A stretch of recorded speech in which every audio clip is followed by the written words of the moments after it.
There are some people who spend their lives asking the biggest questions. They look at the stars and wonder about our place in the universe. They look within themselves and ask, what are we? Dr. Jeffrey Mishlove is one of these seekers. He is a truly unique voice in the study of the human mind. He is the only person to ever receive a doctoral degree in parapsychology from an accredited American university, the University of California, Berkeley. This alone sets him apart. It shows a deep commitment to exploring ideas that many scientists are afraid to touch.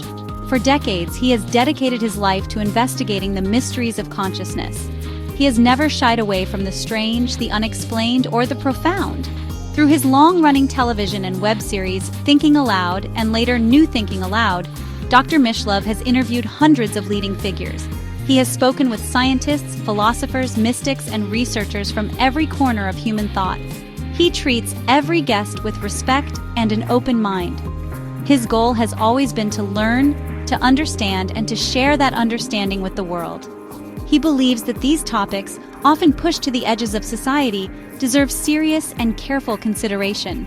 His work is not just a job, it is a calling. It is a lifelong quest to map the territories of the human spirit and to find out what lies beyond the known world. This journey into the unknown has made him a trusted guide for many people. He doesn't offer simple answers or blind faith. Instead, he presents evidence and invites us to think for ourselves. He encourages us to be skeptical, but also to be open to possibilities that challenge our everyday understanding of reality. He stands as a bridge between the world of rigorous academic study and the deep personal questions that we all ask ourselves at some point in our lives. Questions about who we are, where we come from, and what happens when our time on this earth is over. His balanced and thoughtful approach has earned him respect from all sides of the conversation. His life's work is a testament to the power of curiosity. It reminds us that the greatest discoveries often begin with a simple question that others are too afraid to ask. Dr. Mishlove has spent a lifetime gathering pieces of a grand puzzle, a puzzle that speaks to the very nature of our existence. He asks us to consider that we might be more than just biological machines. He suggests that consciousness itself might be the most fundamental thing in the universe, and he has tirelessly searched for the proof, for the signs that our awareness is not limited by the physical body that houses it for a short time. In the world of science, some questions are so big they require a grand challenge to tackle them.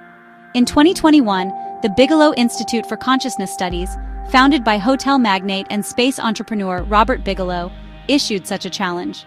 They announced a global essay contest. The question they posed was one of the most profound mysteries of all time.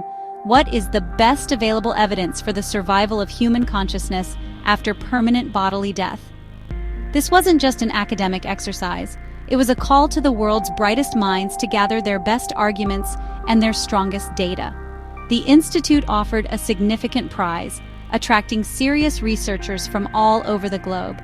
The contest was a landmark event. It brought the question of life after death out of the shadows and into the light of serious public discussion. For too long, this topic was considered taboo in mainstream science. But the Bigelow Institute believed it was time to face the evidence head-on. They wanted to know what the data really said, free from old prejudices and assumptions. Hundreds of scholars, scientists, and thinkers submitted their work, creating a vast library of research on the survival of consciousness. It was a moment of truth, a chance to see if a compelling case could be made for an existence beyond the one we know. Out of all these brilliant entries, one essay stood above the rest. It was Dr. Jeffrey Mishlove's Beyond the Brain, The Survival of Human Consciousness After Permanent Bodily Death. He was awarded the first prize, a testament to the strength, clarity, and comprehensive nature of his argument. Winning this contest was a validation of his life's work. It showed that his careful and persistent investigation into these controversial topics had produced a powerful and convincing case. It was a victory not just for him, but for the entire field of open-minded inquiry into the nature of reality. Dr. Mishlove's success sent a clear message to the world. The evidence for the survival of consciousness is real, it is substantial, and it deserves our attention.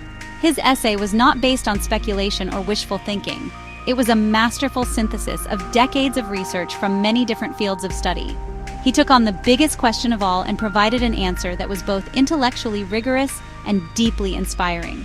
His win in the Bigelow contest cemented his legacy as one of the most important figures in the modern exploration of consciousness and its ultimate destiny. So what did Dr. Mishlove argue that was so convincing? His central idea is simple yet profound. Consciousness is not created by the brain. The brain is more like a radio receiver or a television set. It tunes into a signal of consciousness that exists outside of it, a signal that is non-local. This means our awareness is not confined to the 3 pounds of tissue inside our skulls. And if consciousness is not dependent on the brain to exist, then it doesn't have to end when the brain dies. To support this revolutionary idea, Dr. Mishlove presented 5 key pillars of evidence, each one a powerful piece of the puzzle. The first pillar is the history of scientific mediumship. This involves individuals who claim to communicate with spirits of the deceased under controlled scientific conditions. For example, a medium named Leonora Piper was studied for decades by top scientists in the late 19th and early 20th centuries. She was able to provide incredibly specific and accurate information about the deceased relatives of people she had never met, information that she could not have known through normal means. These detailed studies, when looked at together, suggest that some minds can indeed access information from sources that appear to be discarnate personalities. The second pillar is near-death experiences, or NDEs. These are the profound experiences reported by people who were clinically dead and then revived.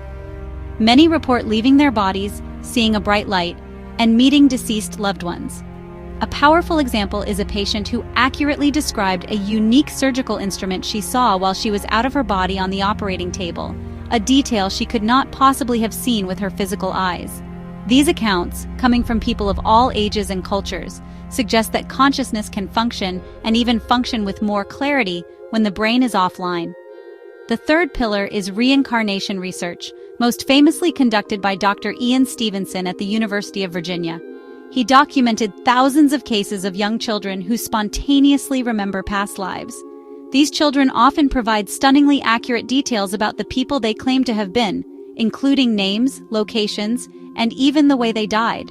Some children even have birthmarks that correspond to the fatal wounds of their supposed previous incarnation. A classic case involves a boy in India who remembered his previous life in another village, identified his former family, and knew intimate details of their lives that no one else could have told him. The final 2 pillars are apparitions and psi studies.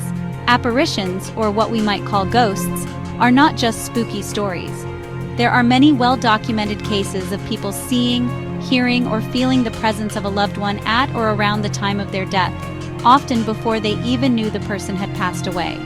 Psi studies, the scientific investigation of abilities like telepathy, mind-to-mind communication, or precognition, knowing the future, also support the idea that consciousness is non-local. These experiments, conducted under strict laboratory conditions, show that the mind can access information that is not available through the 5 senses, breaking the known laws of space and time. When you put all of these pieces of evidence together, a clear picture begins to form. Dr. Mishlove's conclusion is both logical and deeply comforting.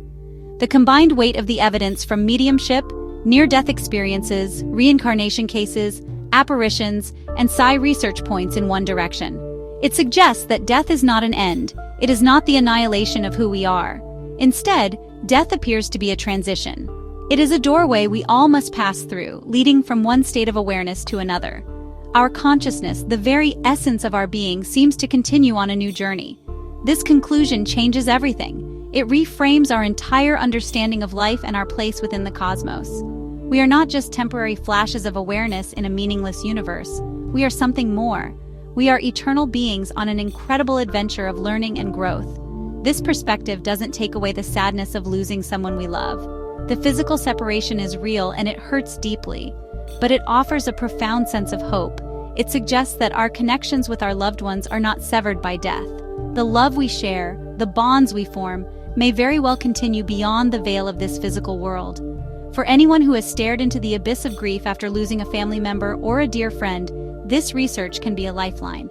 It provides a rational basis for the feeling that our loved ones are still with us in some way. It validates the small, unexplainable signs that many grieving people report. a sudden scent of perfume, a favorite song playing at just the right moment, or a vivid dream that feels more real than waking life. Science may finally be catching up to what human intuition and spiritual traditions have taught for millennia, that we are all connected in a web of consciousness that death cannot break. Ultimately, the work of pioneers like Jeffrey Mishlove invites us on a personal journey of exploration. It does not ask for blind belief, but for an open and curious heart. It asks us to look at the evidence and consider its implications for our own lives. What if we lived as if we were eternal souls? How would that change the way we treat each other? How would it change the way we face our own mortality? The evidence suggests that we are more than we think we are, and that the universe is far more mysterious and magnificent than we can imagine. Death may not be a final goodbye, but simply a see you later.